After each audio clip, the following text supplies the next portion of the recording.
अभी उनके बड़े लीडर आए थे अकबरुद्दीन अवैसी साहब, उन्होंने कहा कि मैं इत्तेहाद करता, मेरे से जो नाराज लोग आ जाओ, मेरा भी नाम लिए, तुम भी आ जाओ। उन्होंने बोला मैं आ जाने को तैयार हूं। आप कसम खुदा की इस जावेद कुरैशी को आप लोग ताकत दीजिए, उस शख्स को जो एक कहता है कि औरंगजेब रहमतुल्लाह अलैह की खबर को हम उखाड़ के फेंकेंगे, उसकी जबान को हम गुत्थी से निकाल के फेंकेंगे। क्या नामर्द है हम, क्या बुज़दिल है हम? बिल्कुल नहीं है। ईंट का जवाब पत्थर से जरूर देंगे। अगर हम खामोश है तो हम नहीं चाहते कि शहर का अमन बरकरार, अमन खराब हो। हम शहर के अमन के अलमबरदार हैं कि गोली लग रही है, उसको एक्सीडेंट बता दिया जा रहा है, और क्यों इंक्वायरी की आवाज नहीं उठाई गई?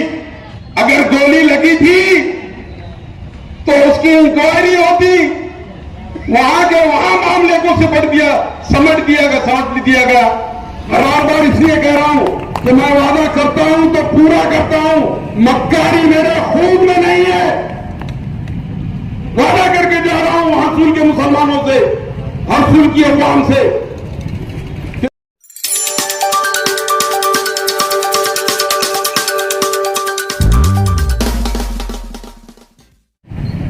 वंचित बहुजन आघाड़ी के महाराष्ट्र के एग्जीक्यूटिव बॉडी के जिम्मेदारान अमीर गुलगर साहब, वंचित बहुजन आघाड़ी के मध्य के सदर आली जनाब मतीन पटेल साहब, यहां पर वंचित बहुजन आघाड़ी के जिम्मेदार जावेद पटेल साहब, हरसूल में मेरे दोस्त सुल्तान पटेल साहब, एडवोकेट खान सलीम खान साहब, अभी आपने जिनकी तफसीली गुफ्तगू सुने हैं, पूरा रिकॉर्ड आपके सामने जिन्होंने पेश किया, अनवर कादरी साहब,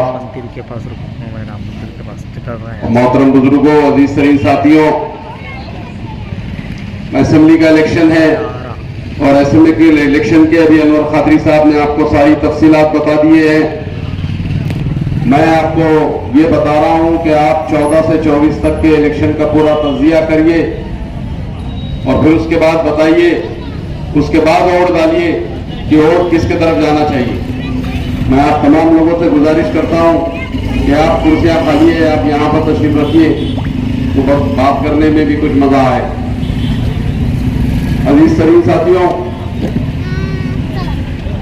अभी अमीर गुलगर साहब ने बहुत सारी तफसीलात आपको बताई कि जब जब भी मुसलमानों के ऊपर आफतें आने का सिलसिला शुरू हुआ या डेवलपमेंट वाले प्लान का मामला आया तो वंचित बहुजन आघाड़ी पेश थी, लेकिन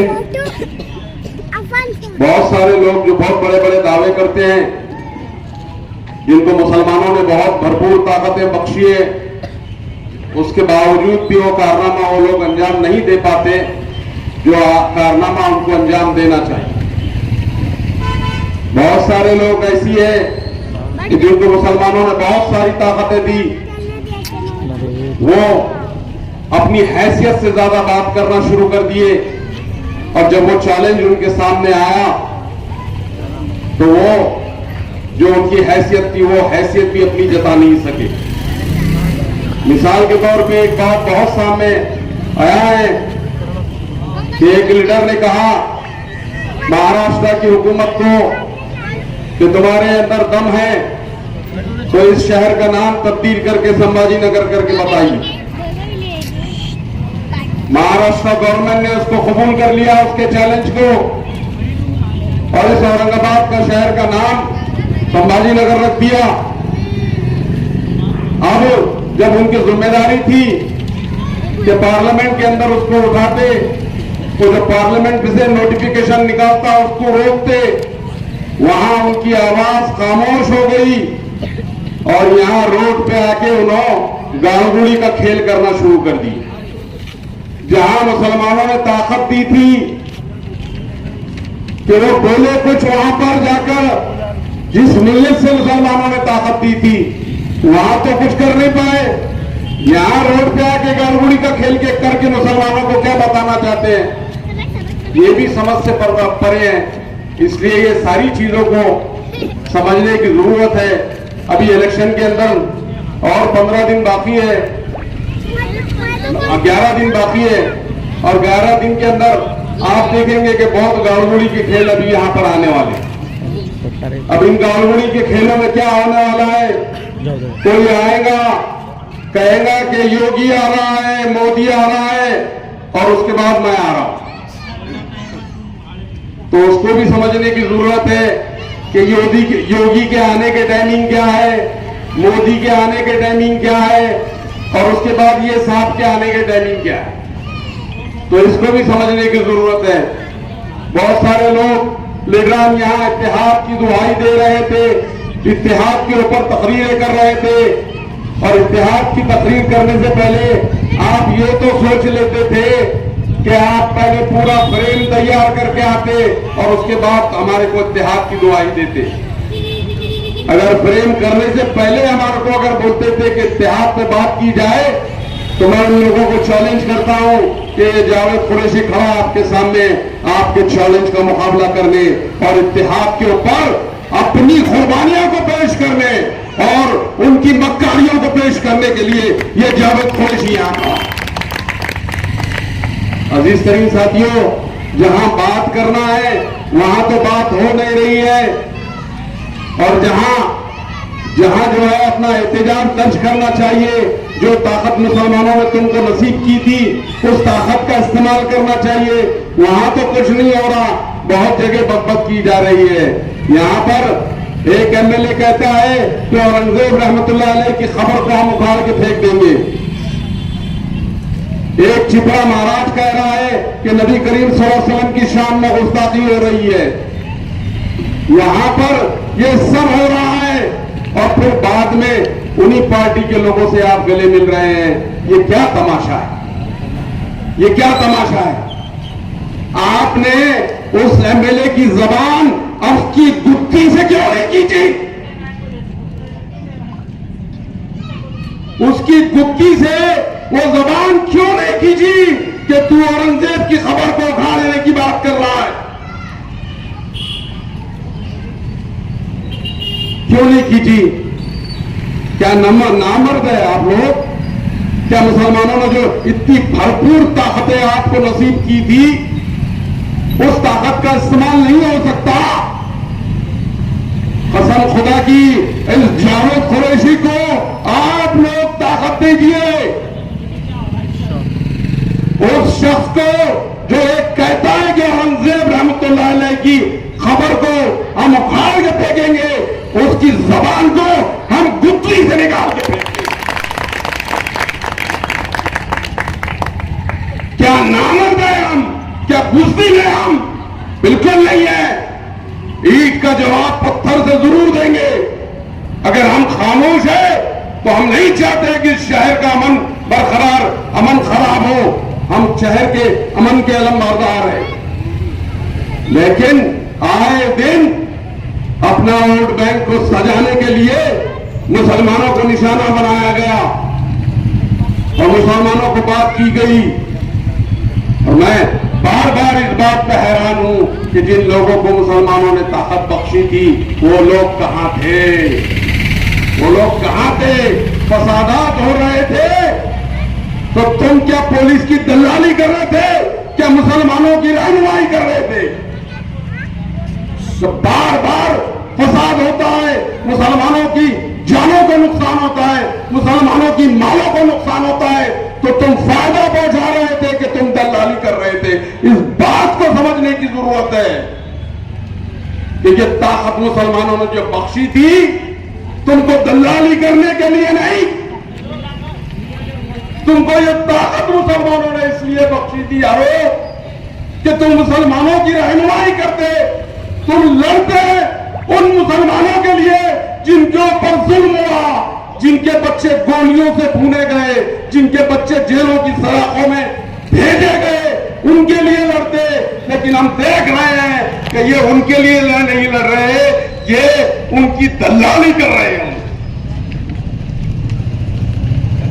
क्या क्या प्रशासकीय दलाली आपको फायदा पहुंचा रही है? इसलिए प्रशासकीय दलाली, प्रशासन से जाओ, हक की बात करो, इंसाफ की बात करो, लड़ो उन प्रशासकीय अधिकारियों से कि आप यहां गलत है, यहां गलत है, यहां गलत है।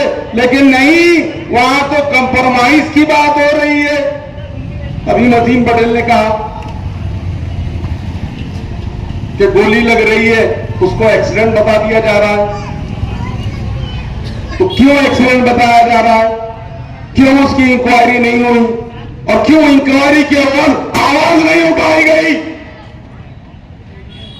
अगर गोली लगी थी तो उसकी इंक्वायरी होती, वहां के वहां मामले को समझ दिया गया। अरे हमने तो तुमको चुन के इसलिए दिया था कि तुम हमारी रहनुमाई करेंगे, इंसाफ दिलाएंगे मुसलमानों को, इन जालिम हुक्मरां के सामने हक बात कहेंगे। लेकिन आए सारी बातें से तो आप बेखबर हैं। नालायक, कुछ मसला हुआ तो आप मुसलमानों को समझाने चले जाते। अरे आपको जिम्मेदारी इसलिए दी थी कि आप जाके उन प्रशासन के लोगों को समझाओ कि मुसलमानों के साथ गलत हो रहा है, हम लोग यहां खामोश नहीं बैठेंगे।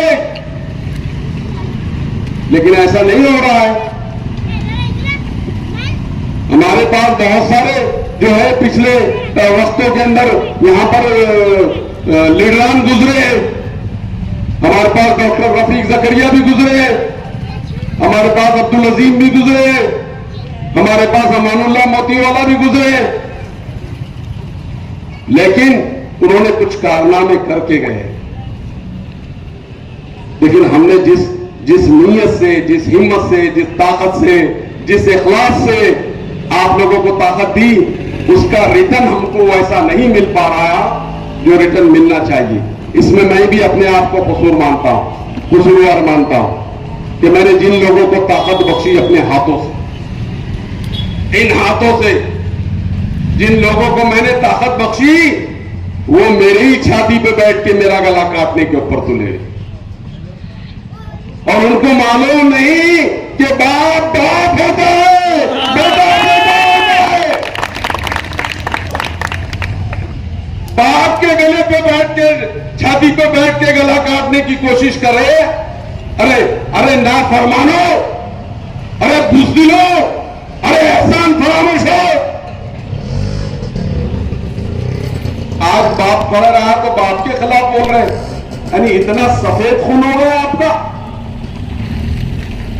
कि आपके खून के अंदर जरा गैरत नाम की कोई चीज नहीं है। इतने सफेद खून के हो गए तुम। अब मैं अगर कुछ बोलूंगा तो बहुत बुरा बोलूंगा। ये स्टेज है इसलिए बोलना नहीं चाह। आप लोग मुझे से अलग अलग ग्रुप में मिलिए, फिर मैं इनके सारे चट्टे कट्टे पूछता। स्टेज के ऊपर कोई सही नहीं निकला। ये सामने अधिकारी बैठे हुए हैं, कमिश्नर, इलेक्शन कमिश्नर की, वो बहुत दिनों से नोट लेंगे और कुछ तो भी अपना इल्जाम लगा देंगे। अजीज साथियों, बात मैं ये कर रहा था कि यहां पर जिन जिन मुसलमानों ने लीडरशिप की, मिल्लत को कुछ ना कुछ दिया जरूर। ये जो लोग आपसे वोट मांगने आने वाले हैं, इनसे पूछो कि ये 10 साल जो हमने ताकत बख्शी थी आप लोगों को, ये ताकत का आपने हमको रिटर्न क्या दिया? क्या रिटर्न दिया मिल्लत को? तो वो पूछो। डॉक्टर रफीक जकरिया थे तो एक कॉलेज आपको मौलाना आजाद के शक्ल में दिया, एक यूनिवर्सिटी की शक्ल में इतना बड़ा आलीशान इदारा मुसलमानों के पास कायम हुआ। लाखों लोग उसमें तालीम का फैज हासिल कर रहे हैं।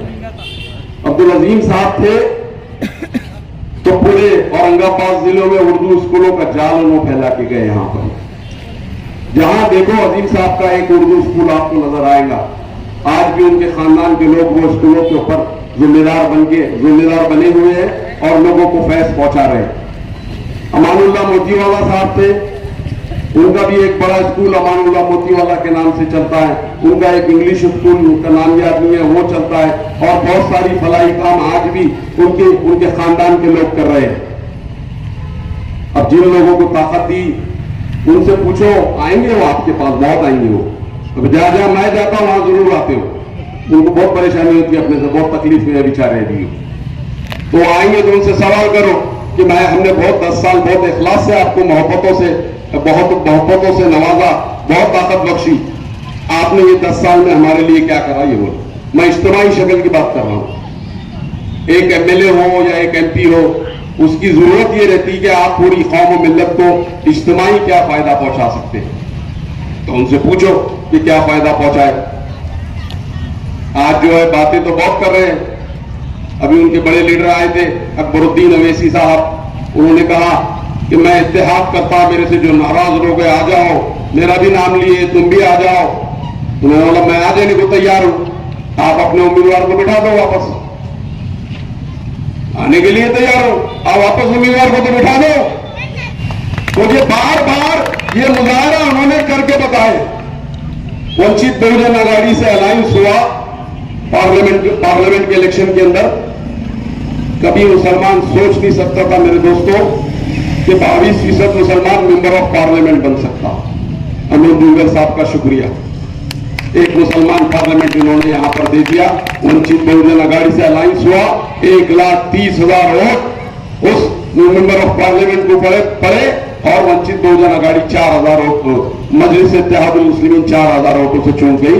22% के 22% भी अगर हम पूरे वोट पार्लियामेंट में डाल देते तो हमारा उम्मीदवार चुन के नहीं आ सकता। अभी ये 24 के इलेक्शन ने ये बात साबित कर दी। 24 के इलेक्शन में क्या हुआ, वंचित का अलायंस आपके साथ नहीं था। 1,34,000 से शर्मनाक शक्ल से 2-4 हो गए। तो आप सियासत कर रहे हैं यहां पर का सियासत का मजाक कर रहे हैं। दो चीजें मुसलमानों गौर कर रही थी। अगर सियासत का मजाक कर रहे हैं तो फिर आप किसी को फायदा पहुंचाने के लिए कर रहे हैं। अगर आप सियासत कर रहे हैं तो जो 19 में अलायंस था वो टूटा क्यों।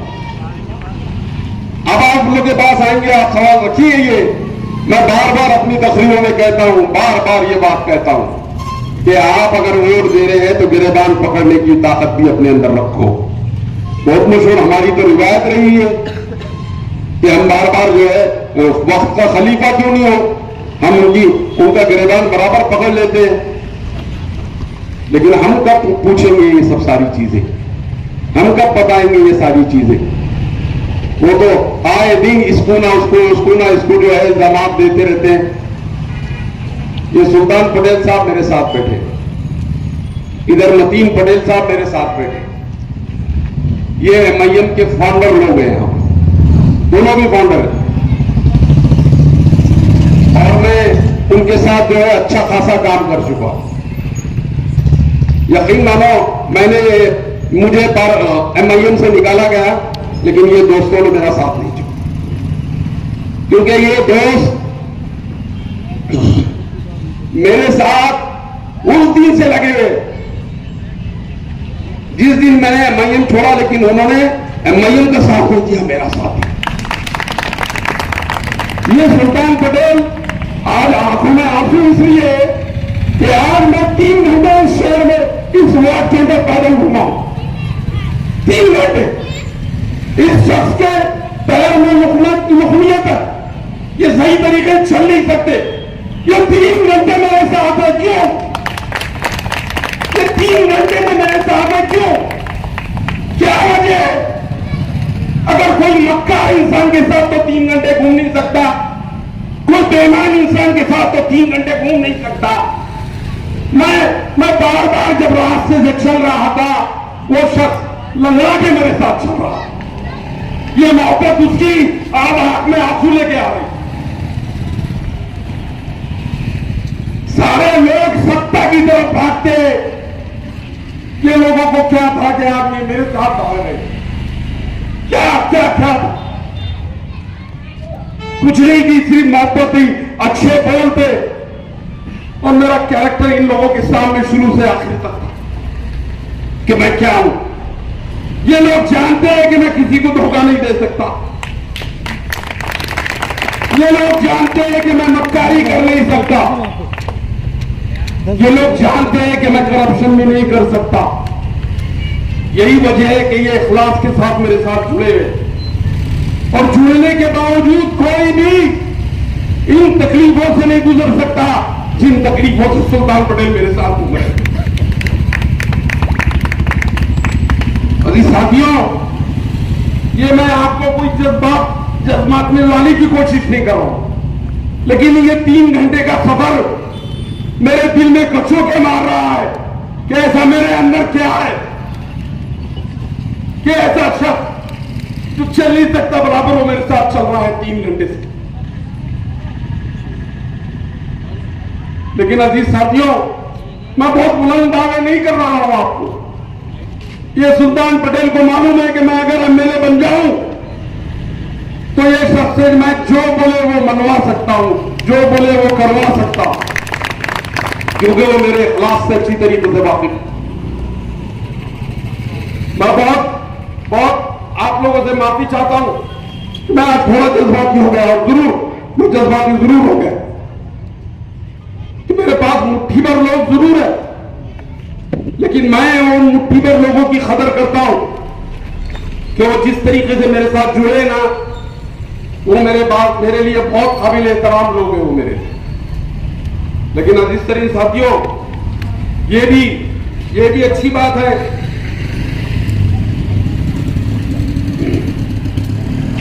कि अगर इन हरसूल के लोगों से मैं वादा करने जा रहा हूं, बहुत मसाइल है, 3 घंटे से घूम रहा हूं, तो 3 घंटे के अंदर मैंने पूरे इस हलके का जायजा ले लिया हूं। आज भी 60-70% काम यहां पर बाकी, जो बेसिक नीड इस हरसूल के लोगों को मिलना चाहिए, जो ड्रेनेज का, नल का, पानी का, लाइट का, जो बेसिक नीड्स है, वो आज भी जो है, आप वो 10 साल वाले आ रहे हैं ना ताकत दिए जिनको हम लोगों ने, उनसे पूछो कि ये अभी तक इतना अधूरा काम क्यों है, 10 साल के अंदर लोग क्या क्या नहीं कर लेते, उनसे पूछो आए तो लोगों से। मैं आपको वादा कर रहा हूं, मैंने सारा जायजा ले लिया हरसूल का, मैं आपको वादा कर रहा हूं कि मैं इंशाअल्लाह अजीज, मुझे अगर मैं एमएलए अल्लाह ताला चुना के देता है तो मैं बहुत बुलंद दावे नहीं करता, लेकिन जो जो जरूरतों की चीज है वो पूरा आप लोगों को करके बताऊंगा इंशाअल्लाह। मैं आपसे एक वादा और कर रहा हूं, मुझे मालूम है आप किस तकलीफ से यहां गुजर रहे हैं, किस पोल्यूशन के अंदर आप जिंदगी गुजार रहे हैं, किसी ये कचरे की कुंडी यहां पर आई हुई है, उस कचरे की कुंडी की बदबू से आप किस तरीके से परेशान हो। मैं अच्छी तरीके से चीज को महसूस कर रहा हूं, मैं घूम रहा हूं तो मुझे वो उसकी बात सुन रही है, और आप 24 घंटे वो बात सुन रहे हैं। मैं आप लोगों को लेके जाके कारपोरेशन में कोई फोटो शूट नहीं करना चाहता कि कारपोरेशन में लेके गया, मेमोरेंडम दे दिया और उसके बाद जो है वो मसला जैसी की वैसी है। ये दावे मैं आपके साथ नहीं करना चाहता हूं। मैं ये दावा आपके साथ जरूर करना चाहता हूं कि अगर मैं एमएलए बन जाता हूं, 1 साल के अंदर ये कचरा कुंडी बाहर दिखेंगी, 1 साल के अंदर इंशाअल्लाह। मैं बार बार इसलिए कह रहा हूं कि मैं वादा करता हूं तो पूरा करता हूं, मक्कारी मेरे खून में नहीं है। वादा करके जा रहा हूं हरसूल के मुसलमानों से, हरसूल की अवाम से, कि ये कचरा कुंडी को 1 साल के अंदर रास्ते नहीं लगाया तो फिर आपने कहना। और मैं आप लोगों के बीच में समीकरण लेके आया हूं, जीत का समीकरण लेके आया हूं। हार के लिए मैं यहां आपके पास नहीं आया हूं। अगर आजाद उम्मीदवार में लड़ता तो आप जरूर मुझसे कहते कि जावेद कुरैशी तुम यहां पर वोट काटने के लिए आए हो। मैं आपके पास वोट लेके आया हूं, अमीर पुईगढ़ साहब का वोट आपके पास लेके आया हूं। मैं मुसलमानों के वोट काटने के लिए नहीं आया, कसम खुदा की।